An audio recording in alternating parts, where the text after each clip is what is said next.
नमस्कार, मैं हूं गौरव किशोर शर्मा। आप देख रहे हैं आइज़ोम्स न्यूज।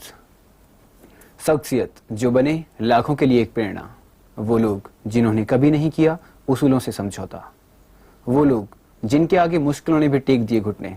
ऐसी ही शख्सियतों से हम आपको कराने जा रहे हैं रूबरू। आज हमारे साथ स्टूडियो में मौजूद हैं मध्य प्रदेश के देवास से कवि शशिकांत यादव जी। सर, आपका बहुत बहुत स्वागत है हमारे विशेष कार्यक्रम प्रेरणा में। जैसा कि हमारे कार्यक्रम का नाम है प्रेरणा, सर आपको कवि बनने की प्रेरणा कहाँ से मिली? कविता लिखने की प्रेरणा तो मुझे कवियों को सुनने के बाद मिली। मैं मेरे माता पिता के साथ कवि सम्मेलन सुनने जाता था, तो मैंने पहली कविता 12 साल की उम्र में लिखी थी, श्रीमती इंदिरा गांधी की हत्या के बाद। चूँकि हमारा परिवार आरएसएस का परिवार है, संघ परिवार है, लेकिन श्रीमती इंदिरा गांधी की हत्या ने मुझे आंदोलित किया और मैंने कविता लिखी जो स्कूल में पढ़ी थी। बस वहीं से कविता का सफर शुरू। पहली वो कौन सी कविता थी जिसके बाद आप देश के सामने एक सफल कवि के रूप में प्रस्तुत? मेरा सौभाग्य ये रहा कि मैं 12 साल की उम्र में पहली बार बाल दिवस पे कविता लेके आया। इंदिरा गांधी की हत्या हुई अक्टूबर में, नवंबर में मैंने कविता सुनाई। उसके बाद हिंदी बचाओ आंदोलन शुरू हुआ देश में, तो फिर कविता का दौर शुरू हुआ और मुझे पहले दूसरे तीसरे कवि सम्मेलन से ही कमर्शियल कवि सम्मेलनों में जाने का अवसर मिल गया और मैं बाल कवि के रूप में मंच पे आया। गिरवर सिंह भंवर हमारे इस क्षेत्र के बड़े स्थापित कवि थे, वो मुझे मंच पर लेकर आए और मुझे पहले ही कवि सम्मेलन में नीरज जी और रमानाथ अवस्थी जी का आशीर्वाद मिला। तो अनवरत मेरी यात्रा कमर्शियल कवि सम्मेलनों में शुरू हो गई। तो जो शौक था वो कब प्रोफेशन बन गया पता नहीं लगा। शशिकांत यादव, सर एक तो आप यादव, ऊपर से आप कवि, क्या ऐसा नहीं है कि मैं यादव हूँ कवि हूँ, मेरे से पहले भी कई बड़े कवि यादव हुए हैं।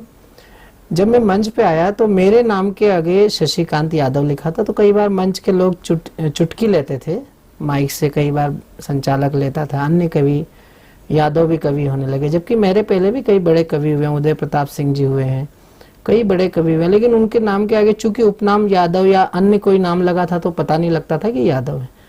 अब मुझे जब छेड़ते थे तो फिर मैंने उसमें एक जुमला क्रिएट किया कि सृष्टि का पहला कवि ही यादव था। और मैंने फिर हस्तिनापुर का वो दृष्टांत सुनाया कुरुक्षेत्र का, जहाँ भगवान श्री कृष्ण ने 18 अध्याय गीता के सुनाए थे। तो फिर मैंने उसको थोड़ा जुमलेबाजी में बांध लिया कि 18 अध्याय सुनाए थे, वो भी कविता थी, सुनाने वाले कृष्ण थे, सुनने वाले अर्जुन थे। वो तो सुनाने के बाद कृष्ण जी ने पूछा है कि लड़ रहा है कि और सुनाऊं? तो कृष्ण अर्जुन ने कहा इससे तो अच्छा लड़के मरना ज्यादा ठीक है। जब फिर एक कवि सम्मेलन में सुनाया तो हमारे क्षेत्र के एक बड़े कवि हैं गुरु सक्सेना, सांड नरसिंहपुरी, छंद के बड़े आचार्य कवि, वो किसी भी बात का जवाब देना उन्हें बहुत अच्छा आता है। तो ये जब मैंने जुमला कहा तो इस पे जनता हंसी। मेरे बाद चूंकि कई कवियों को कविता पढ़ी, अंत में उन्हें पढ़ना था, तो उन्होंने फिर इसको और आगे बढ़ाया। उन्होंने कहा अच्छा कृष्ण पहले कवि थे और अर्जुन कविता सुन के गए थे? बोले वो तो दूसरे दिन भीम ने अर्जुन से पूछा कि वो सुना रहे थे, सब समझ में आ रही थी? तो अर्जुन ने कहा नहीं। बोले फिर पूछा क्यों नहीं? बोले पूछते तो फिर से भी सुना सकते थे। तो ये हम कवियों का बतरस इसको बोलते हैं। ये काव्य की वाचिक परंपरा की एक विधा है बतरस, जिससे हास्य पैदा होता है, जो जस्ट लाइक कविता होती है, वन लाइनर जिसको बोलते हैं, इस तरह का एक ये शब्द विन्यास है और ये वाणी विलास है। इससे ज्यादा कुछ नहीं है। इससे कोई ऐसे आप कमेंट से बच रहे हैं मतलब? नहीं, कमेंट से नहीं। कविता देखिए जाति धर्म पंथ लिंग भेद, इनसे ऊपर की चीजें। कवि केवल कविता होता है, ना वो महिला होती है ना पुरुष होती है। कई पुरुष कवियों के अंदर कई महिलाएं होती हैं, कई महिला कवित्रियों के अंदर कई पुरुष होते हैं। तो वो तो उसके कहने का अंदाजा होता है स्थिति परिस्थिति को देखते हुए। सर आप पर एक आरोप है कि आप अपने काव्य मंचों से किसी विशेष राजनीतिक दल या राजनीतिक पार्टी को सपोर्ट करते हैं।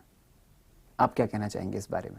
देखिए, ये आरोप तो वो लोग लगाते हैं जो जवाब नहीं दे पाते हैं। चूंकि मैंने आपको पहले ही बताया कि मैं जिस परिवार में पैदा हुआ वो तो मेरे हाथ में था नहीं। कोई एप्लीकेशन देके तो आदमी जन्म नहीं लेता है कि मुझे इस घर में पैदा कर दो, वरना मैं अच्छे गांधी परिवार में पैदा हो जाता।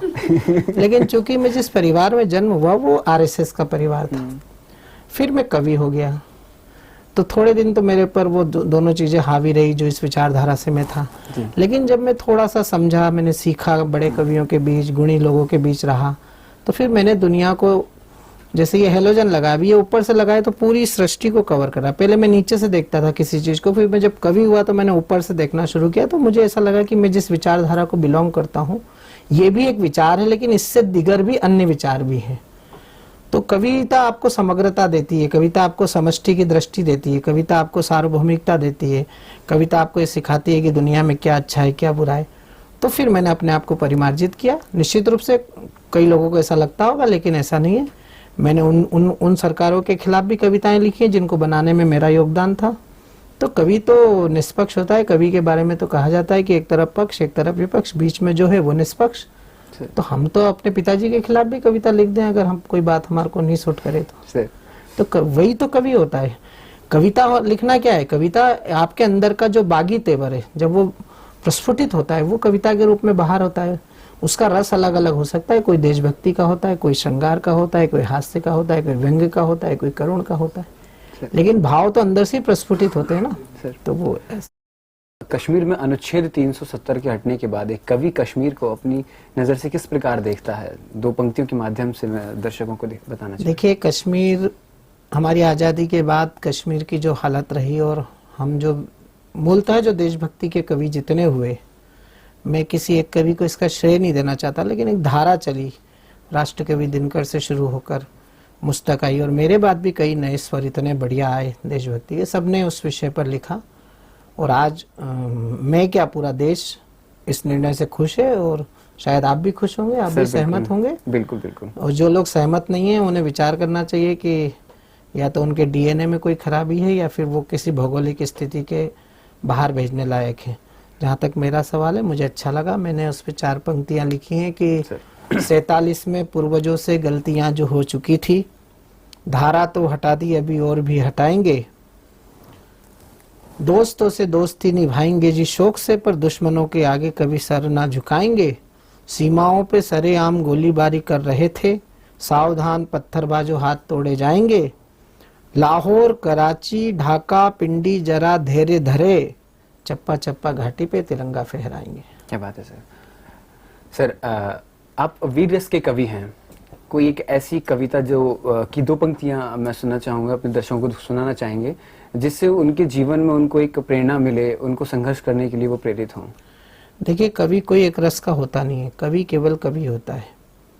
और आप वीर रस में ज्यादा ही कविता कहते हैं? नहीं, हाँ, मैं तो वीर रस में ज्यादा कहता हूँ, इसलिए कि उससे पेमेंट अच्छा मिलता है सर, तालियां ज्यादा बजती हैं। अच्छा। लेकिन मैं अन्य रसों में भी लिखता हूँ, हास्य में भी लिखता हूँ, व्यंग में भी लिखता हूँ, गीत भी लिखता हूँ। आपके वीर रस के बीच में कभी कभी हमें हास्य और व्यंग दोनों साथ साथ देखने को मिलते हैं। हंसाता हूँ मैं, वो तो सब भगवान की कृपा है, भगवती की कृपा है सर। तो कविता तो निश्चित रूप से 2 पंक्तियां वीर रस की। युवाओं को प्रेरणा देने के लिए मेरे पास 4 पंक्तियां हैं कि वीर गाथा शौर्य की परंपरा बनी रहे तो, वाणी पुत्र यश कीर्तिमान लिख देते हैं, राष्ट्र प्रेम हृदय में मारता हिलोर है तो, नौजवान निज बलिदान लिख देते हैं, सारे देशवासी तब उन्हीं रण बाकुरों को विजयी भव का अभियान लिख देते हैं, धरती के सीने पर अपने पसीने से ये जय हिंद देश के किसान लिख देते हैं। क्या बात है। तो ये हमारे साथ स्टूडियो में मौजूद हैं अभी कवि शशिकांत यादव जी, जिन्होंने युवाओं को प्रेरित किया, उनको बताया कि किस प्रकार संघर्ष करना है। उन्होंने कश्मीर मुद्दे पर बहुत शानदार पंक्तियां कहीं। आपका बहुत बहुत धन्यवाद।